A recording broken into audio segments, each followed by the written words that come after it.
헨리 나우엔이 그런 얘기를 했습니다. 현대인들은 내비게이션을 갖고 있지만 정작 자기가 돌아갈 집의 주소를 갖고 있지 않다. 수없는 것들을 갖추고 있지만 정작 자기 자신이 돌아가야 할 집의 주소를 알고 있지 않으니까 방황하는 것입니다. 무엇인가 다 열심히 하기는 하는데 정작 내가 누구인지, 어디로 가고 있는지, 내가 붙들고 있는 진리는 무엇인지를 알지 못하고 살아가는 사람들이 너무도 많은 거예요. 이 경상도 사람들은 성격이 좀 급하잖아요. 택시를 딱 타면 갑시다. 놀라운 것은 기사들도 그냥 가요. 한참 가다가 어디로 갈까요? 여러분들 인생이 그렇게 되지 않게 되기를 바랍니다. 어디로 가는지도 모르고 막 달려가는, 내가 왜 주일날 예배에 나왔는지, 내가 누구를 찬양하는지, 내가 무엇을 위해 내 생명을 바쳐야 하는지, 내가 가지고 있는 복음의 중심이 무엇인지. 로마서가 참 중요한 책입니다, 여러분. 성경이 다 귀중한 책이지만 로마서는 아주 중요한 책이에요. 그래서 여러분들이 로마서를 시간 날 때마다 좀 읽으시기를 바라고요. 반복해서 읽으시기를 바라고 로마서를 묵상해 보시기를 바랍니다. 종교개혁자들이 그처럼 붙잡았던, 생명을 걸고 붙잡았던 말씀이 로마서고, 하나님의 위대한 사람들마다 로마서를 다 연구하고 다루고 설교를 했어요. 저도 언젠가는 이 로마서를 강의하는 시간을 어느 시점을 해서 여러분들과 함께 나누기를 원합니다. 여러분, 이 로마서가 왜 중요한가 하면 우리의 믿음의 진리의 진수, 정말 중심을, 가장 중요한 복음의 내용을 가르치고 있는 부분이 로마서이기 때문에 그렇습니다. 특별히 오늘 16절을 보면 바울은 개인적인 신앙의 고백을 하고 있습니다. 내가 복음을 부끄러워하지 아니하노니 이 복음은 모든 믿는 자에게 구원을 주시는 하나님의 능력이 됨이라. 여기서 바울은 처음에 무슨 말을 하고 있느냐, 내가 복음을 부끄러워하지 않는다. 내가라고 하는 1인칭을 사용하는 이유는 뭘까요? 이 복음에 대해서 자기 자신이 어떤 태도를 가지고 있는가라고 하는 자기의 입장을 표현하는 고백이 있어요. 16절은 일종의 신앙의 고백입니다. 여러분, 신앙에 있어서 신앙의 고백이 중요합니다. 복음에 대해서 나는 어떤 태도를 가지고 있는가라고 하는 분명한 자기의 입장을 표현해야 돼요. 그걸 우리는 신앙의 고백이라고 말하는 것이죠. 우리가 사도신경을 암송할 때도 신앙의 고백이요, 그는 입술이 아니라 내 마음의 중심으로 나는 이 진리의 말씀을 나는 그대로 믿습니다 라고 하는 그런 선포인 것이죠. 여러분, 이 신앙의 고백은 신앙의 고백을 통해 신앙의 출발을 합니다. 그런데 이 신앙의 고백은 개인적이어야 합니다. 언제나 내가 이 복음을 부끄러워하지 않는다. 내가라고, 나의 하나님, 나의 구주, 나의 구원자, 나라고 해야 돼요. 우리가 아니에요. 나라고 하는 개인적인 것으로부터 출발해야 합니다. 하나님의 구원이 반드시 개인적인 신앙의 고백을 통하여 오는 거예요. 아무리 마누라가 믿음이 탁월해도 마누라의 신앙의 고백으로 내가 구원을 얻을 수가 없어요. 그 믿음의 생활은 묻혀가는 게 없습니다. 반드시 내가 하나님 앞에서 1대1로 신앙의 고백을 해야 합니다. 두 번째 중요한 것은 뭐냐면 신앙의 고백은 분명해야 합니다. 고백이 희미하면 신앙생활 볼 거 없어요. 고백은 분명하고 정확하게 선포되어줘야 되는, 얼머부리면 안 돼요. 여러분, 남녀가 결혼하기 직전에 반드시 결혼에 골인을 하려고 하면 거쳐야 할 것이 있는데 그것이 뭐냐면 고백입니다. 특히 남자가 고백을 분명히 해야 돼요. 아내 될 사람에게 나는 당신을 사랑합니다. 난 당신 없으면 못 살 것 같습니다. 나는 당신을 위하여 내 생명을 드리겠습니다. 나중에 그렇게 살든 안 살아질지도 모르지만, 그러나 그 가운데 지금 자기의 마음 안에 그런 분명한 고백을 듣고 자매가 받아들이겠어요? 뭐 이런. 혹시 그런 고백을 안 듣고 결혼한 분 계세요? 손 들어보세요. 고생하고 있을걸요? 신앙도 마찬가지입니다. 분명한 고백이 있어요. 정확한 고백이에요. 뿐만 아니라 이 고백은 개인적이면서도 공개적이어야 합니다. 바울은 내가 복음을 부끄러워하지 않는다라고 하는 것은 사람들을 의식한 고백입니다. 많은 사람, 왜 부끄러워하지 않는다라고 이런 표현을 씁니까? 사람들의 둘러싸여 있는 어떤 환경을 염두에 두고 말하는 것 아니에요. 혼자만 얘기한다면 부끄러워한다는 표현을 쓸 이유가 없습니다. 그러나 많은 사람들 앞에 수없는 사람들이 조롱하고 핍박하는 한가운데서 나는 부끄러워하지 않는다. 이건 뭐예요? 공개적인 것입니다. 여러분, 어떤 모임에 가서라도 나는 공개적으로 예수 그리스도를 믿는 하나님의 사람으로 자기 자신의 정체성을 드러내야 해요. 직장에 출근하면, 처음에 취직해서 들어가면 처음부터 공개적으로 나는 예수 믿는 사람입니다 라고 하는 것을 고백해야 돼요. 안 하는 사람 수상해요. 카멜레온처럼 환경에 따라 적절하게 자신을 변식시킬 이중적인 그리스도인 될 가능성이 많습니다. 처음부터 해야 돼요. 식당에 가서 밥을 먹을 때도요, 많은 사람들이 있을 때도 공개적으로 가족들이 밥 먹을 때 막 그냥 하나님께 신실하게 감사하며 기도해 보세요. 감동받아요. 근데 그 사람들은 그냥 슬쩍 감사합니다고 먹고, 물수건 닦으면서 감사합니다고 먹고, 부끄러워요. 저는 요즘 사회적으로 기독교에 대해서 적대적이고 부정적인 문화가 많고 많은 사람들이 기독교에 대해서 뭐는 말을 하지만, 저는 우리가 정말 우려해야 하는 것은 세상의 사람들이 그리스도인들에게 뭐라고 말하는 것에 대해 신경 쓰는 것보다 더 중요한 것은 오늘 우리가 하나님에 대해서 우리는 어떤 태도를 가지고 있는가.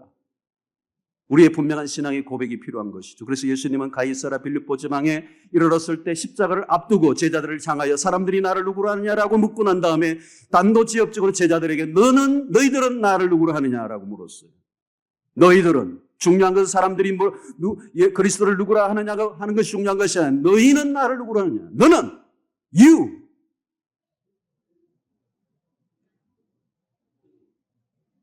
주님은 그 고백을, 제자 훈련을 내 정점에서 제자들을 통하여 듣기를 원했던 거예요.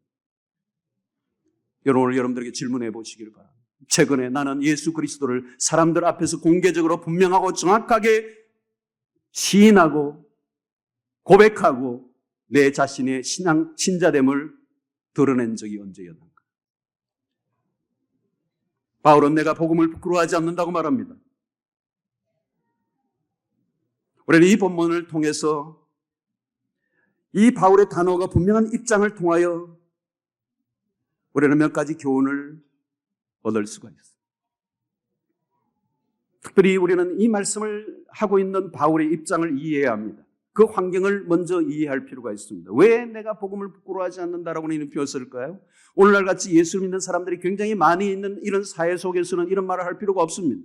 그러나 2000년 전 1세기로 돌아가 보면 예수 믿는 사람들이 전혀 보이지 않는 소수의 그리스도인들, 특별히 바울은 로마를 그처럼 가고 싶어 했어요. 그러나 로마로 갈 수가 없었습니다.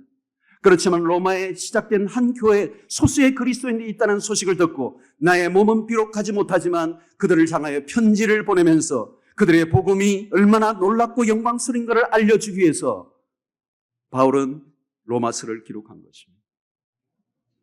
그 당시 로마는 어떤 나라입니까? 세계 최강의 국가입니다. 제국입니다.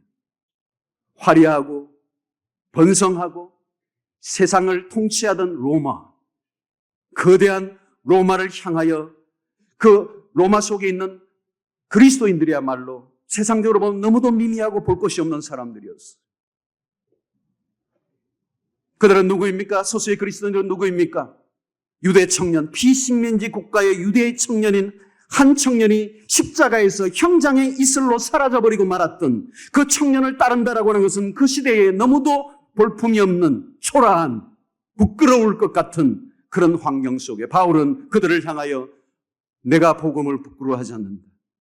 이 복음은 너무도 영광스러운 것이기 때문에 너희도 이 복음을 부끄러워하지 않게 되기를 바란다라는 마음을 담아서 이 편지를 쓰고 있는 것입니다. 우리는 여기서 몇 가지 교훈과 도전이 있습니다. 첫째로 바울은 세상에 대해서 기죽지 않는 당당함을 가지고 있어요.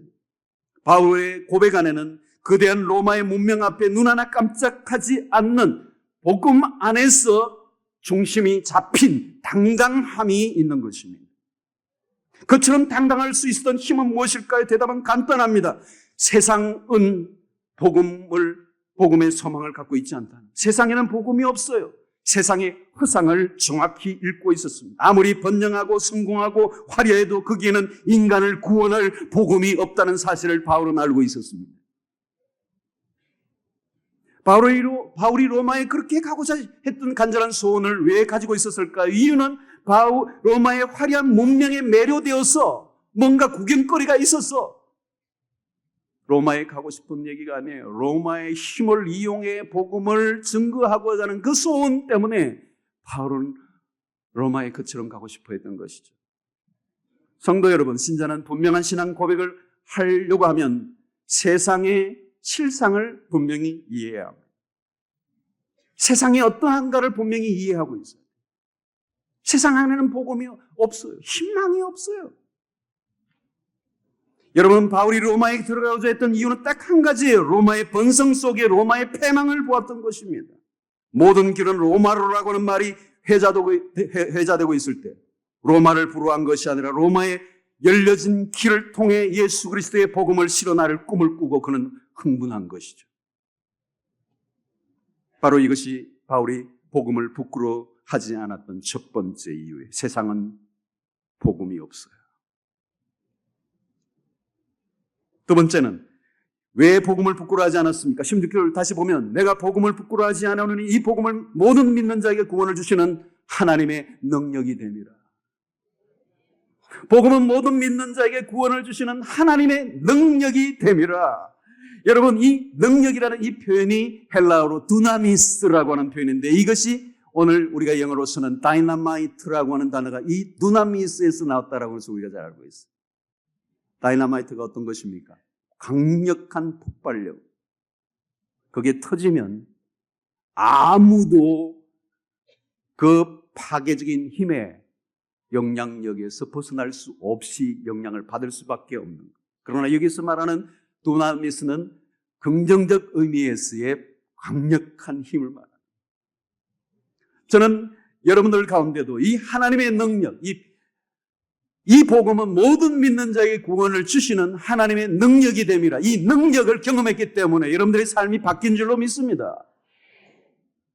어떤 것도 새롭게 하는 능력, 아무리 망가진 인생도 새롭게 다시 시작할 수 있게 만드는 능력, 여러분이 복음의 능력을 경험해야 될 줄로 믿습니다. 여러분, 신자는 복음의 능력을 경험해야 합니다. 복음 안에 하나님의 능력이 있습니다. 복음을 통하여 모든 것을 치료하고 회복시키는 역사가 일어날 수가 있습니다. 암이 낫고 부도 직전의 사업이 다시 일어나고 다 좋은 간정들이에요. 그 하나님의 능력을 경험한 것들이겠죠. 그러나 가장 강력한 하나님의 능력이 뭔가 하면 복음의 능력이에요. 이것은 근본적으로 우리 모든 것을 뒤바꾸어 놓는 역사가 일어나기 때문에 그렇습니다. 암에 나았던 분들도요, 나중에 보니까 오리발 내는 분들 나 많이 봤어요.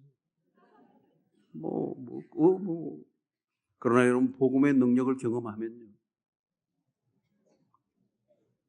흔들림이 없는, 완전히 하나님 앞에 사로잡힌 바울 사도가 그랬습니다. 여러분, 바울 사도 보통 사람이 아닙니다. 아주 강력한, 성격도 그렇고 집요하고 손톱도 들어가지 않는 그런 사람이에요. 종교적으로 똘똘 뭉치진 율법적인 강팍한, 스데반을 죽이는데 앞장을 섰던, 예수 믿는 사람을 잡아가두기 위해 힘을 썼던 기독교의 대적의 자리에 있었던 그가 다메섹 도상에서 빛으로 임하신 부활하신 예수 그리스도를 한 번 만난 순간부터 끝장난 거예요. 그게 복음의 능력입니다. 하나님의 능력입니다. 여러분, 성경에 수없는 증거들이 있습니다. 예수 그리스도를 만나면, 예수 그리스도의 피 묻은 십자가를 한번 터치를 받으면 기가 막힌 반전의 역사가 일어날 줄로 믿습니다. 여러분들의 가정에 그런 역사가 일어나게 되기를 바랍니다. 소망이 없던 우리의 가정에 복음이 들어오고 하나님의 능력이 임하면 바뀌어질 줄로 믿습니다. 여러분들의 자녀가 공부를 좀 못한다 할지라도 복음이 있다면 그 복음으로 인하여 그 아이는 소망이 있습니다.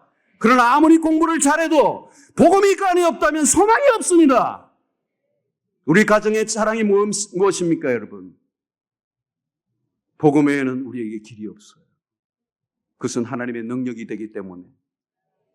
저는 예배를 통하여서도 우리 성도들 가운데서 그런 걸 너무 많이 경험했습니다. 목회의 기쁨과 목회의 환희가 있다면 다른 거 없어요. 목회 어려운 거예요, 여러분.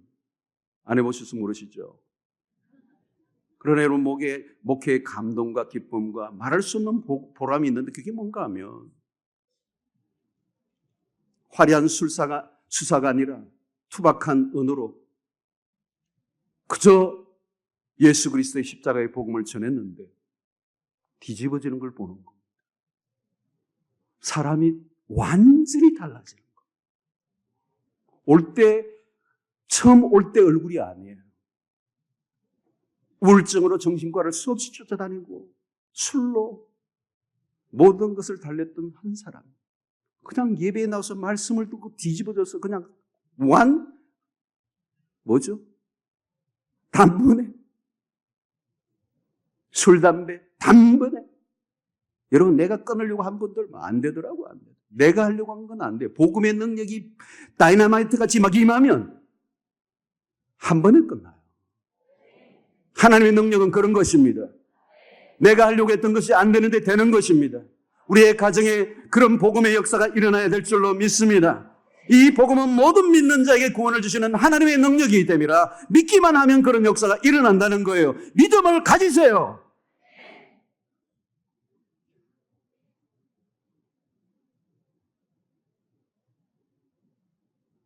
복음이 어떻게 됐습니까? 너무도 초라하고 미미했던 변방에 소수의 그리스도인들이 가졌던 복음이 마침내 로마를 뒤집어 놓고 말았습니다. 로마는 기독교 국가가 되고 말았죠. 복음을 부끄러워하다니. 복음을 부끄러워하다니. 세 번째는 복음을 자랑스럽게 여기고 당당하게 선포하라는 것입니다. 바울이 내가 복음을 부끄러워하지 않는다고 하는 이 말씀의 진짜 속내는 뭘까요? 복음을 너무도 자랑스럽게 여기고 있다라고 하는 얘기입니다. 복음에 미친 겁니다. 그 복음의 광희로움, 복음의 영광스러움에 어쩔 줄 몰라 하고 있는 사도의 모습이, 그 심정이 오늘 여기에서 담겨져 있습니다. 나중에는 바울 사도는 어떤 정도까지 말합니까? 내가 이 복음을 전하지 않으면 내게 화가 미칠 것 같아. 이 기가 막힌 하나님의 능력인 이 복음, 진정한 하나님의 백성들을 구원에 이끄는 이 소망의 복음을 내가 전하지 않는다면 나는 내게 화가 미칠 것 같아. 성도 여러분, 여러분들의 삶 속의 자랑이 무엇입니까? 오늘 바울 사도는 우리에게 내가 복음을 부끄러워하지 아니하노니라고 하는 이 말씀 속에 복음에 대해서 당당하게 자랑하며 선포하며 살라는 것입니다. 여러분들의 가정에 무엇이 자랑이 되고 있습니까? 복음을 자랑하는 가정이라면 하나님이 기가 막히게 우리의 가정을 이끌어 주실 줄로 믿습니다. 여러분들의 직장과 사업 속에 복음이 자랑되어질 수 있게 되기를 바랍니다. 교회도 마찬가지입니다. 복음이 살아있는 교회는 하나님이 사용하여 주실 것입니다. 저는 상당한 기간 동안 이 복음을 다양한 앵글로, 프리즘으로 여러분들에게 여러 주일 동안 말씀을 드리고 싶습니다. 왜 그리스도의 십자가의 복음만이 유일한 복음인가? 그 복음만으로 우리는 충분하기 때문에 그렇습니다. 바울은 이런 고백을 빌립보서 3장 8절에 이렇게 말씀합니다. 내가 그를 위하여 모든 것을 잃어버리고 배설물로 여김은 그리스도를 얻고, 내가 쌓아왔던 모든 것을 다 잃어버리고 그런 것들을 배설물로 여길 수 있는 이유가 무엇인가 하면 내가 그리스도를 얻었기 때문이라고 말씀하는 것입니다. 오늘날 많은 사람들은 많은 것을 가졌는데도 그 안에 들어가면 그렇게 공허할 수가 없어요. 불안하기 거지가 없어요. 겉으로는 큰 소리를 떵떵 치는데 자세히 들여다보면 떨고 있어요. 그러나 여러분, 그리스도인은 다른 사람들입니다. 복음의 능력이 우리에게 임하면 우리는 어떤 삶을 살 수 있을까요? 고린도후서 6장 10절에 바울은 이렇게 표현합니다. 근심하는 자 같으나 항상 기뻐하고 가난한 자 같으나 많은 사람들을 부요하게 하고 아무것도 없는 자 같으나 모든 것을 가진 자로다. 복음의 능력이 임하면 이런 삶을 살 수가 있는 것입니다. 저는 여러분들이 이런 삶을 살 수 있게 되기를 바랍니다. 복음의 능력이 그렇게 하실 줄로 믿습니다. 여러분 신앙의 분명한 초점을 분명히 하시기를 바랍니다. 다른 데서 능력이 나오는 것이 아닙니다. 복음에서 능력이 나옵니다. 우리를 새롭게 해주실 것입니다. 그러므로 다른 곳에 답을 찾지 마세요. 예수 그리스도에게로 나아가세요. 지금도 신앙적으로 방황하고 뭔가 교회를 다니고는 있는데 기대감이 없고 밋밋하고 그냥 왔다 갔다 하는 사람들이 있다면 예수 그리스도의 피 묻은 십자가의 복음을 1대1로 정면으로 대면하여 만나고 경험하는 역사가 있게 되기를 바랍니다. 하루를 믿어도 제대로 된 신앙, 복음의 그 영광스러움, 아무리 일평생 파고 또 파도 끊임없는 복음 안에 감춰져 있는 비밀과 그 광맥을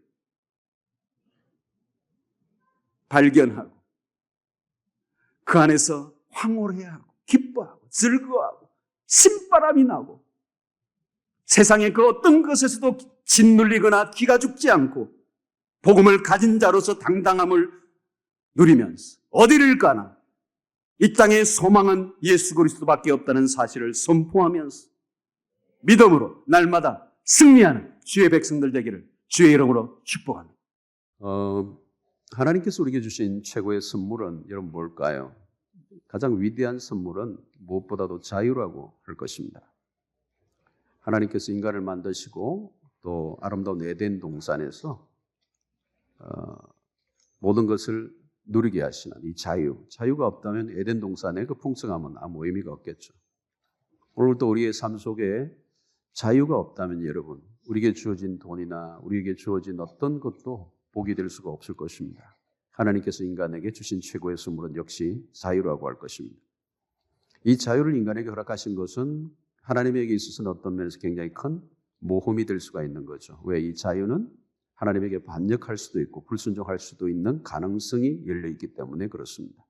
그럼에도 불구하고 하나님께서는 인간에게 자유를 주셨던 것은 자유가 없다면 인간은 로봇에 불과하기 때문에 그럼에도 불구하고 하나님께서 인간에게 자유를 주셨습니다. 그런데 문제는 이 인간이 이 자유를 남용, 오용함으로 인해서 불순종하게 되고 그 불순종의 결과가 자유를 빼앗기는 결과를 갖게 되어졌습니다. 구원이란 뭐냐? 이 빼앗겨버린 자유를 다시 회복하는 것을 구원이라고 말합니다. 이 구원의 다른 의미는 자유입니다. 인간이 진정으로 누릴 수 있는 자유가 빼앗겼던 그 백성들에게 다시 구원을 되찾게 하는 작업이 구원이다.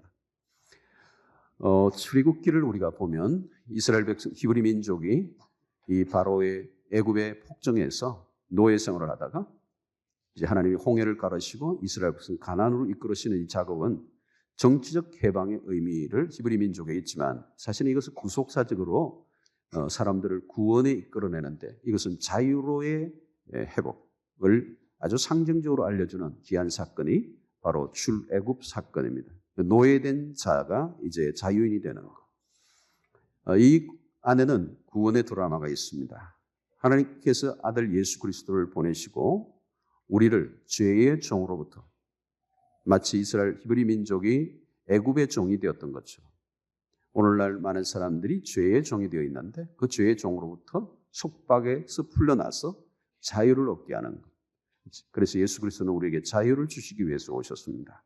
그래서 예수 그리스도의 구원의 사역은 인간이 죄의 속박으로부터 풀려나게 하는 그런 자유인이 되게 하시는 귀한 일이라고 생각할 수 있습니다. 그래서 구원을 점점 풍성하게 누리는다라고 하는 그 말의 의미는 뭐냐면 점점 우리는 자유가 확보되는 삶을 산다. 우리를 속박하고 있는 것으로부터 얽매인 것으로부터 풀려나고 자유를 누리는 것이다. 이렇게 말할 수 있습니다. 여러분 우리는 어떻게 해야 자유를 누릴 수 있을까요? 하나님이 주셨던 그 자유의 회복이 구원이라고 한다면 이 자유를 우리는 어떻게 누릴 수 있는가?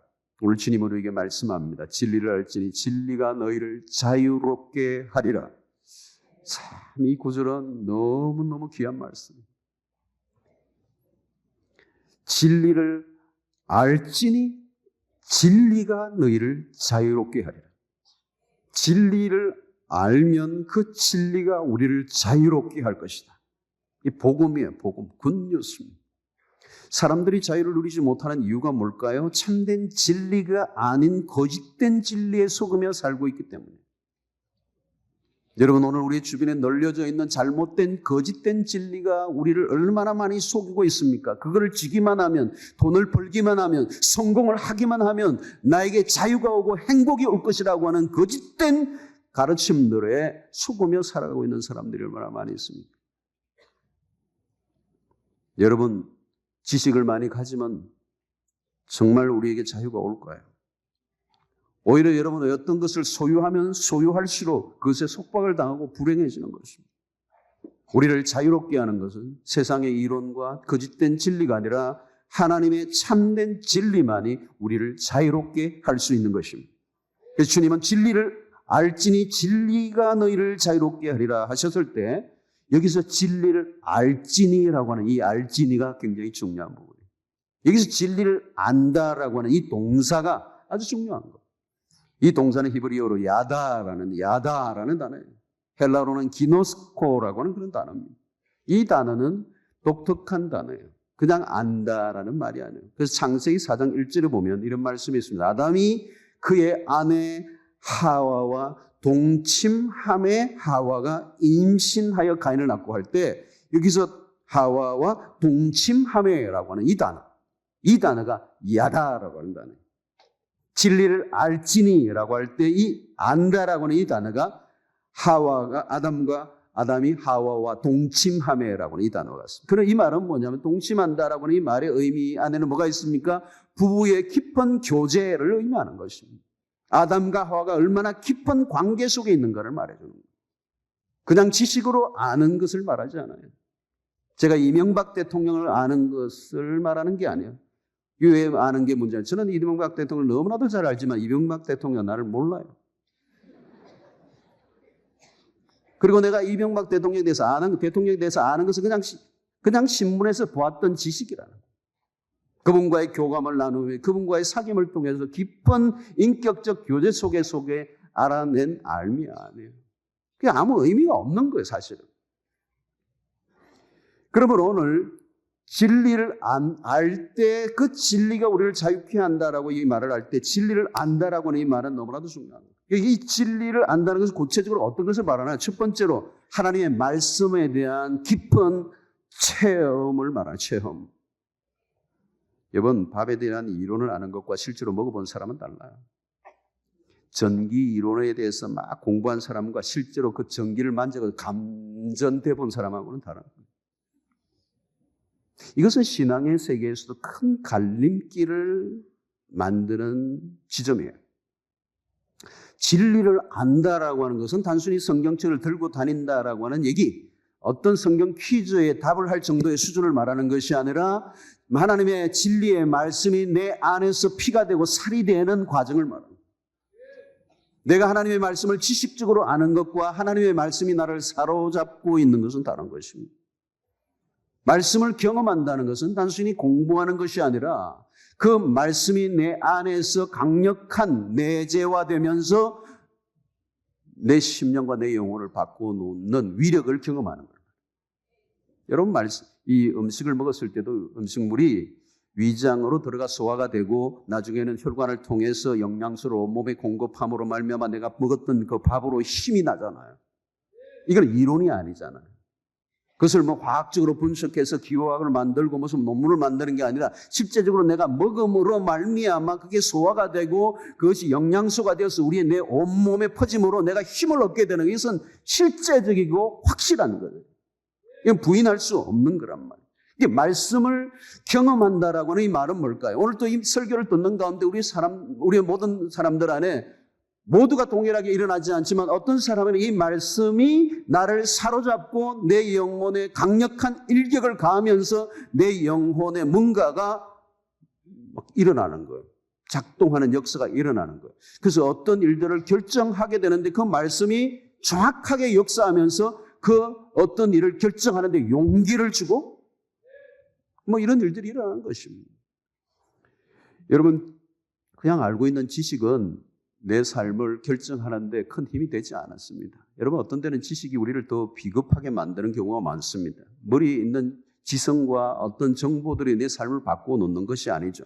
신앙은 이론의 싸움이 아니라, 머리로만이 아니라 하나님의 말씀이 내 가슴 안에 파고들면서 가슴을 뜨겁게 만들고, 이 뜨거워진 가슴이 머리를 움직이고 내 행동을 움직여 나가게 만드는 이런 역사가 여러분들이 일어나기를 축원합니다. 두 번째 우리가 생각할 것은, 진리를 안다는 것은 진리 안에서 순종하는 것을 의미합니다. 진리를 안다는 것은 순종의 삶으로 나타나는 거죠. 여러분, 하나님의 말씀을 들을 때 일반적으로 사람들이 일어나는 첫 번째 반응은 불편함과 거부감이에요.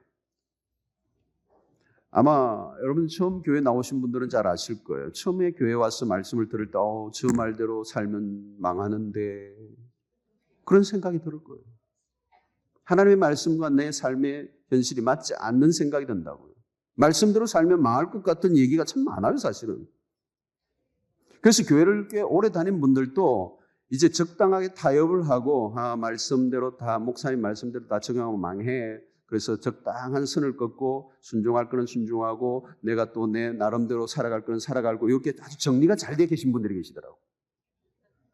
여러분, 말씀을 말씀대로 받기를 바랍니다. 말씀은 진리예요. 진리는 내가 바꿀 수 있는 게 아닙니다. 환경은 변화무쌍하지만 하나님의 진리는 어제나 오늘이나 영원토록 동일해요. 변함이 없는 말씀이기 때문에 우리 진리라고 말하는 거예요. 변하는 것은 진리가 아니에요. 영원히 변하지 않는 게 진리라는 거죠. 여러분, 수학 문제를 풀 때 잘 안 풀리면 공식으로 돌아가야 합니다. 그런데 안 풀린다고 공식을 바꾸면 됩니까? 그건 큰일 나는 것입니다. 진리를 우리가 붙잡아야 됩니다. 여러분, 우리가 운전을 할 때 교통 법규를 지키는 게 굉장히 중요해요. 한두 번 어긴다고 사고 나는 건 아니에요. 그러나 그게 쌓이면 반드시 사고로 가게 돼 있어요. 하나님의 말씀을 들으면 처음에는 불편하죠. 당연하죠. 그러나 그럼에도 불구하고 우리는 그 말씀대로 살아야 우리에게 자유함이 오고 평안이 찾아오고, 하나님의 말씀이 내 상황과 맞지 않는다 할지라도 내 감정과 내 본성과는 아주 일치가 일어나지 않는다 할지라도 그것은 일시적인 그런 마음이고, 우리가 진리에 우리의 삶의 기준을 맞추고 순종해야 자유에게 이루어오는 것입니다. 자유란 내가 당장 하고 싶은 것을 선택하기보다 하나님의 말씀에 더 우선을 두는 삶을 말합니다. 나는 하기 싫지만 하나님이 하라고 하신 일에 내 삶을 걸어보는 것이죠. 우리의 삶의 기준은 오직 진리여야 합니다.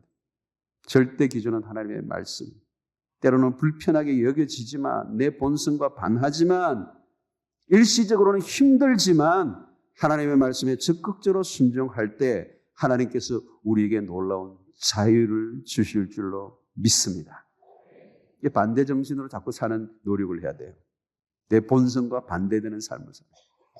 세 번째 우리가 생각할 것은, 그리스도인의 자유는 한 분에게 매이는 삶을 통해서 주어지는 것입니다. 한 분에게만 포로가 되면 모든 속박으로부터 자유롭게 되는 것입니다. 진정한 자유는 그리스도를 통해서 우리에게 주어진다는 것입니다. 그래서 오늘 36절에 그러므로 아들이 너희를 자유롭게 하면 너희가 참으로 자유로우리라.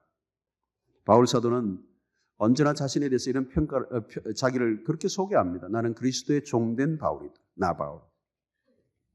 여러분, 그 시대 속의 종이라고는 단어는 굉장히 폄하하는, 아주 멸시하는 단어였어요. 그런데 바울은 계속 자기를 표현할 때 그리스도의 종된 나 바울은, 그리스도의 종된 나 바울은 자기의 존재의 가치를 그리스도 안에서 결정된다는 사실을 알고, 그는 기꺼이 자기의 이름 앞에 그리스도의 이름을 붙여요.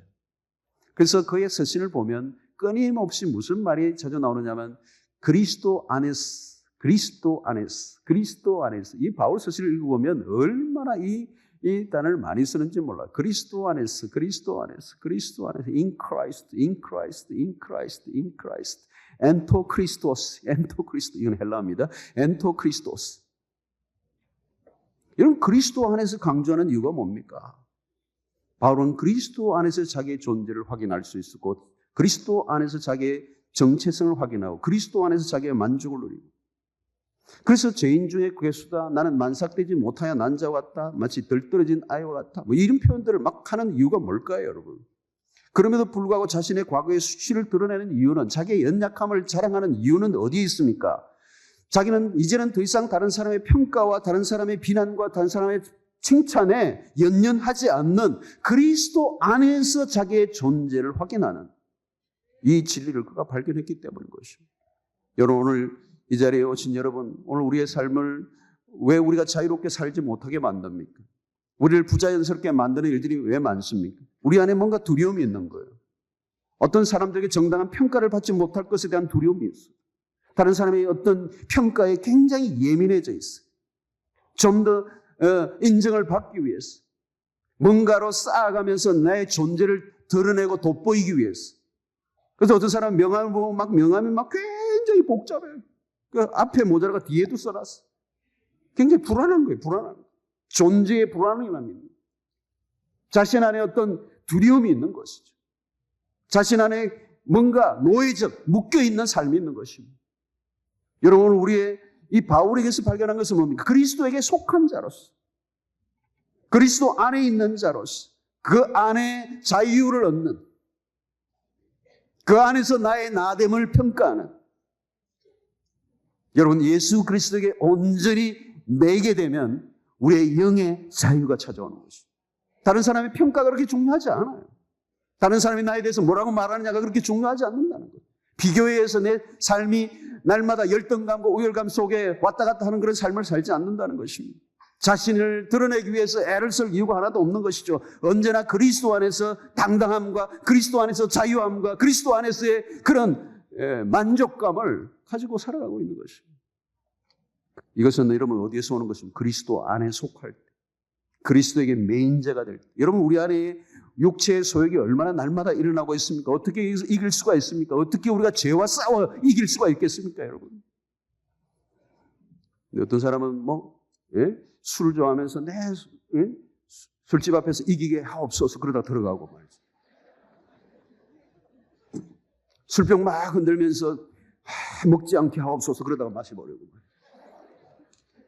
여러분, 죄에 빠지지 말아야지 됩니까? 안 됩니다. 죄와 직접적으로 싸워보세요. 지게 돼 있어요, 여러분. 죄의 메인, 죄성을 갖고 있는, 본성을 갖고 있는 인간이 그 죄의 문제를, 죄에 둘러싸여서 죄를 이기게 해달라고 아무리 몸부림을 쳐도 죄에 이길 수가 없어요. 길은 어디에 있느냐? 우리의 관심을 그리스도에게로 돌리고 그리스도에게 메인자가 되고 그리스도에게 붙어있는 자가 되면 자연스럽게 이기게 됩니다. 여러분, 오늘도 우리가 주일날 예배를 드리는 것도 뭡니까? 여러분, 우리는 그리스도를 선택한 자들이죠. 그리스도에게, 여러분, 신앙은 붙어있는 싸움이에요. 그리스도에게 붙어있는 거예요. 신앙은 붙어있는 싸움이에요. 어디에 붙어있느냐의 싸움이에요. 여러분, 요한복음 15장에 포도나무와 가지와의 비유가 있잖아요. 예수님은 포도나무에 우리는 가지라고 했어요. 정말 요한복음 15장 이 말씀, 주님의 비유는 너무너무 귀중한 교훈입니다. 우리의 생명을 결정하는 것입니다. 우리가 할 일은 딱 하나밖에 없어요. 가지가 할 일은 딱 하나밖에 없어요. 포도나무에 붙어 있는 거예요. 그러면 삽니다. 오늘 여러분, 우리가 예배를 드리고 하나님의 말씀 앞에 나아가기를 힘쓰고 신앙생활에 애를 쓰는 이유가 뭘까요? 그것은 내가 그리스도에게 붙어 있는 작업. 그래서 날마다 그리스도를 바라보고 그리스도에게 속한 자로서 자신을 확인하고 그리스도에게서 흘러나오는 영적 에너지를 우리가 받기만 한다면 저절로 어느 순간 나를 둘러싸고 있는 죄의 세력은 떠나버리고 만 것이죠. 죄 속에서 내가 아무리 몸부림을 쳐도 소용이 없어요. 여러분, 우리는 그리스도를 통해서 우리의 삶의 모든 것이 결정이 되는 것입니다. 그래서 바울은 빌립보서를 보면 이런 말을 하죠. 그가 그동안 그렇게 추구했던 모든 것들을, 세상 사람들이 침을 흘릴 만한 그런 매력적인 그런 것들을 바울은 일평생 쌓았던 사람입니다. 그러나 그 모든 것을 배설물로 여긴다고 했어요.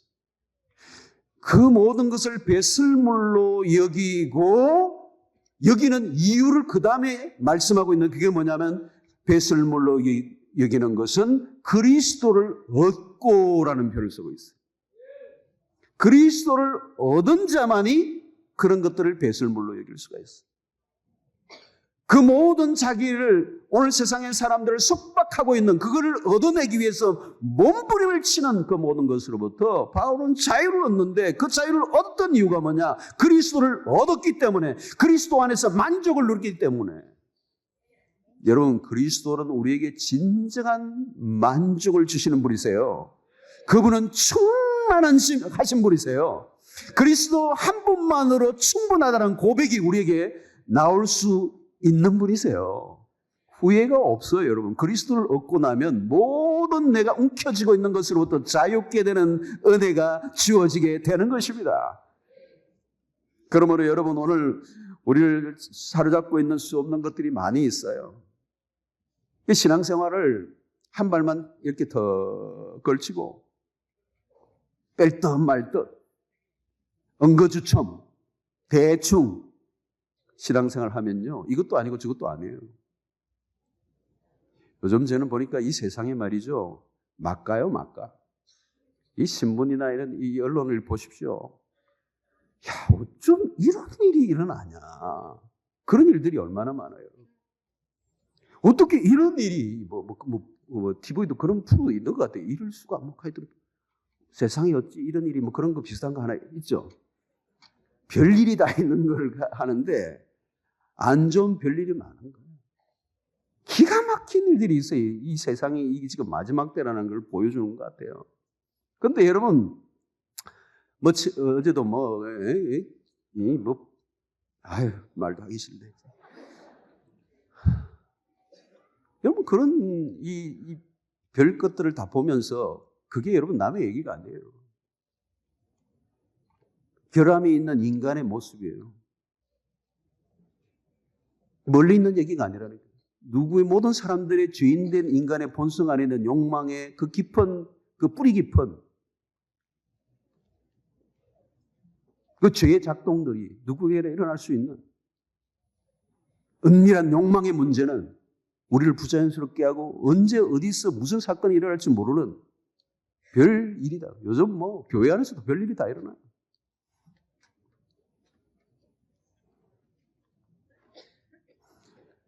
성도 여러분, 바울은요, 이런 표현을 씁니다. 고린도전서 9장 27절에. 내가 내 몸을 쳐 복종하게 함은 내가 남에게 전파한 후에 자신이 도리어 버림을 당할까 두려워함이로다.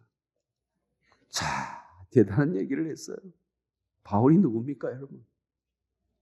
일평생 복음을 위해서 당시의 생명을 바친 사람.